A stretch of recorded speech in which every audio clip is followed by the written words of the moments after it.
Settlement పథకంపై ఇప్పటివరకు ప్రభుత్వం నుంచి ఎలాంటి సంకేతాలు లేవు. భారీ స్థాయిలో ఉన్న బకాయిల వసూళ్లపై ప్రత్యేక దృష్టి పెట్టండి, చట్ట ప్రకారం ముందుకు వెళ్ళండి అంటూ జరిగిన టెలికాన్ఫరెన్స్లో జీహెచ్ఎంసీ ఉన్నతాధికారులు ఆదేశాలు జారీ చేశారు. దీంతో సంస్థలోని రెవెన్యూ విభాగం అధికారులు దూకుడు పెంచారు.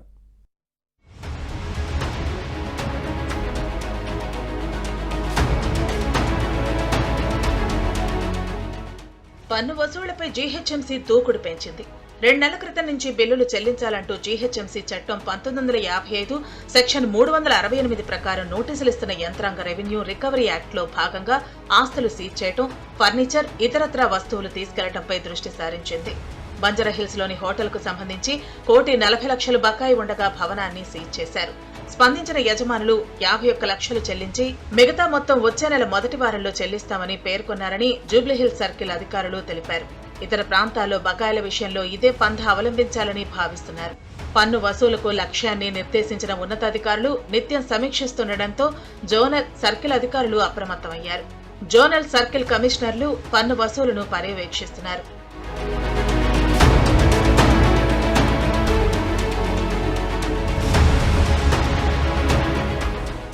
నిన్న మొన్నటి వరకు ఓటీఎస్ వస్తుందన్న యోచనతో పాత బకాయిల వసూలుకు ఒత్తిడి చేయలేదు.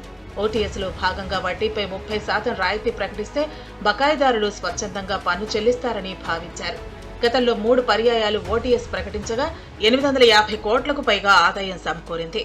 ప్రస్తుత ఆర్థిక సంవత్సరానికి సంబంధించి సర్కారు నుంచి ఓటీఎస్ ప్రకటనపై సంకేతాలు రాలేదని జీహెచ్ఎంసీ రెవెన్యూ విభాగం తెలిపింది.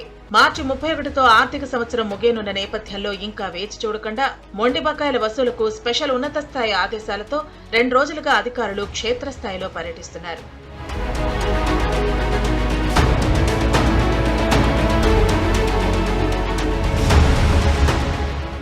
డిప్యూటీ మున్సిపల్ కమిషనర్లు, అసిస్టెంట్ మున్సిపల్ కమిషనర్లు ఎక్కువ పన్ను బకాయి ఉన్న వారి వద్దకు ప్రత్యక్షంగా వెళ్లనున్నారు. ఇప్పటికీ నోటీసులు ఇచ్చిన దృష్ట్యా పన్ను చెల్లించాలని కోరుతున్నారు. పౌరులు స్పందించని పక్షంలో చర్యలు తీసుకుంటామని హెచ్చరిస్తున్నారు. ఆర్థిక సంవత్సరంలో 2,000 కోట్ల పన్ను వసూలు లక్ష్యంగా పెట్టుకోగా ఇప్పటి వరకు 1,485 కోట్లు వసూలైంది. మరో 500 కోట్లకు పైగా పన్ను ఈ 6 వారాల్లో వసూలు చేయాల్సి ఉంది. ప్రభుత్వం ఓటీఎస్ అవకాశం కల్పించాలనుకుంటే ఈ నెలలోనే నిర్ణయం తీసుకోవాల్సి ఉంటుంది.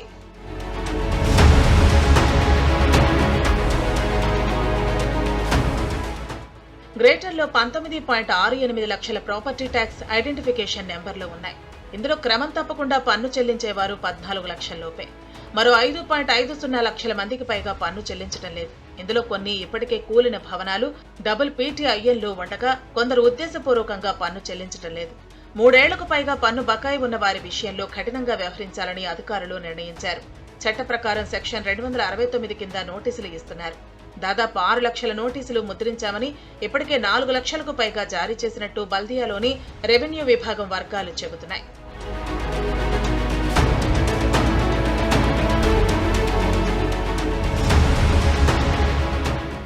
నోటీసులు అందిన 15 రోజుల్లో సహేతుక కారణం లేకుండా బకాయి చెల్లించని పక్షంలో వారెంట్ ఇష్యూ చేసి భవనం సీజ్ చేయటం లేదా వస్తువులు తీసుకెళ్తామని అధికారులు పేర్కొంటున్నారు.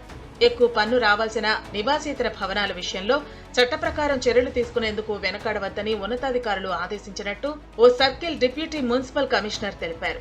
నివాస కేటగిరీలోని బహుళంతస్తుల భవనాల విషయంలో కఠినంగా వ్యవహరించాలని సూచించారన్నారు.